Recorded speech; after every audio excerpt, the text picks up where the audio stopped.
కూడా ఎన్ని తరాలైనా కూడా వైఎస్ రాజశేఖర రెడ్డి గారిని మర్చిపోవడం అనేది జరగదు. ఆయన నిజంగా ఇప్పుడు కానీ ఉంటే కనుక పిఎం పొజిషన్లో ఉండేటోళ్ళు. అంత అసలు ఆయన ఆయన చేసే సేవా కార్యక్రమాలు ఇవన్నీ కూడా ఒక 10-15 నిమిషాలు సినిమాలో చూస్తున్న ప్రతి సీను కూడా నిజంగా కూడా ఆయన మనిషి రూపంలో ఉన్న దేవుడు అన్నట్టుగా చూపించాడు డైరెక్టర్ గారు.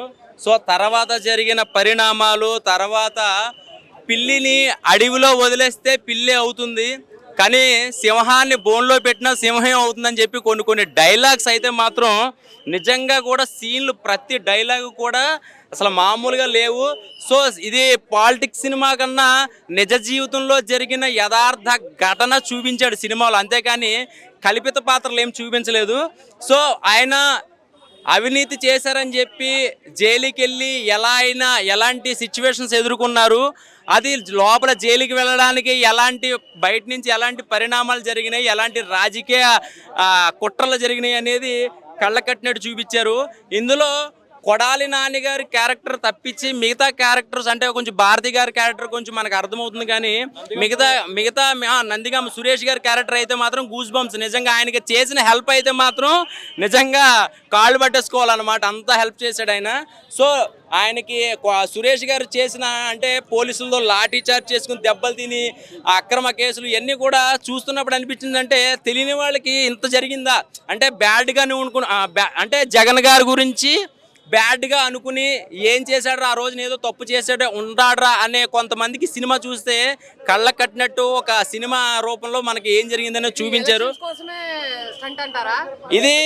ఇది ఎలక్షన్ కోసం కాదు అని చెప్పినా ఎలక్షన్ కోసమే అంటారు, కాబట్టి ఇది ఎవరి నిర్ణయాలు. సో ఒక విషయం, సినిమా మొత్తానికి కూడా ఒక షర్మిల గారు ఒక్కలే కనిపించలేదు సినిమాలో, అది ఎందుకు పెట్టలేదు అనేది ఇప్పటికీ అర్థం కాలేదు. రోజా గారి క్యారెక్టర్ కనపడలేదు, అలాగే షర్మిల గారి క్యారెక్టర్ అసలు లేదు సినిమాలో. చిరంజీవి గారు ఎవరు ఉండరండి.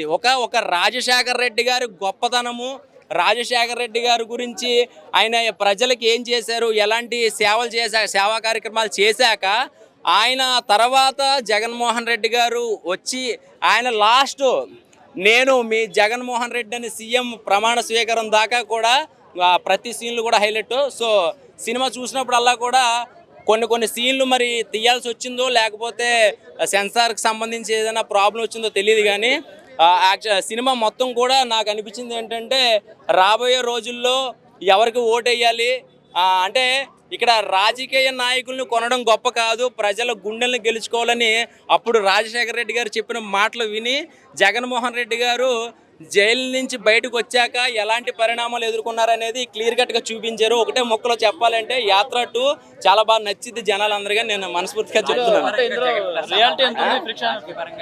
రాజకీయంగా సినిమా చూసి ఎవరైనా ఓటేస్తారా బ్రో అనుకుందాం. ఇందులో రియాలిటీ మాక్సిమం 99% రియాలిటీ ఉంది. సో కొన్ని క్యారెక్టర్లు తీయడం వల్ల కొంచెం జనాలకి అంటే రాజకీయ పరంగా రాజకీయ నాయకులకు అర్థమవుతుంది పలానా క్యారెక్టర్, కామన్ మ్యాన్కి అర్థం అవ్వదు. సో కొన్ని క్యారెక్టర్లు అది ఉంటే బాగుండి అనిపించింది. ఇప్పుడు పలానా రాజకీయ నాయకుడు, ఇప్పుడు సురేష్ గారు మీరు చెప్తే కానీ నాకు తెలియదు. సో సురేష్ గారి క్యారెక్టర్ కానీ లేకపోతే కొన్ని క్యారెక్టరైజేషన్స్ మనకి కొంచెం సేమ్ ఫేస్ ఉంటుంది. ఇప్పుడు కొడాలి నాని గారు ఉన్నారంటే రుద్రాక్ష మాలలు ఆ గెడ్డం అది ఎన్ని ఉంటాయి కాబట్టి కొడాలి నాని గారు అని మనకి ఒక అర్థమైంది. సినిమాలో మైనస్లు ఏం లేవు బ్రో, సినిమాలో మైనస్లు ఏం లేవు. కొన్ని షర్మిల గారి క్యారెక్టర్ ఉంటే కనుక కొంచెం బాగుండేది అనిపించింది, చాలా ఎమోషనల్ గా. రాజశేఖర రెడ్డి గారు ఉన్నంత ప్రతి ఒక్కసారి కూడా అసలు నిజంగా గూస్ బంప్స్ వచ్చినాయి అనమాట.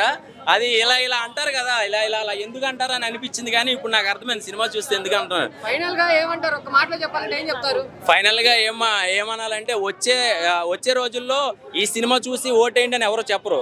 సో ఇప్పుడు జరిగే ఎలక్షన్స్ వస్తున్నాయి కాబట్టి ఈ 5 సంవత్సరాలు గవర్నమెంట్ ఎలా ఉందో చూసి ఎవరికి వేయాలంటే వాళ్ళకి ఓటేస్తే బాగుంటుంది. సో ఈ సినిమా చూసి ఓటేయమని ఎవరు చెప్పినా ఎవరు నమ్మే పొజిషన్లో లేరు. సో సినిమా పరంగానే మనం మాట్లాడదాము, సినిమా రివ్యూ పరంగానే మాట్లాడదాము. సినిమా నాకు నచ్చింది అంతే.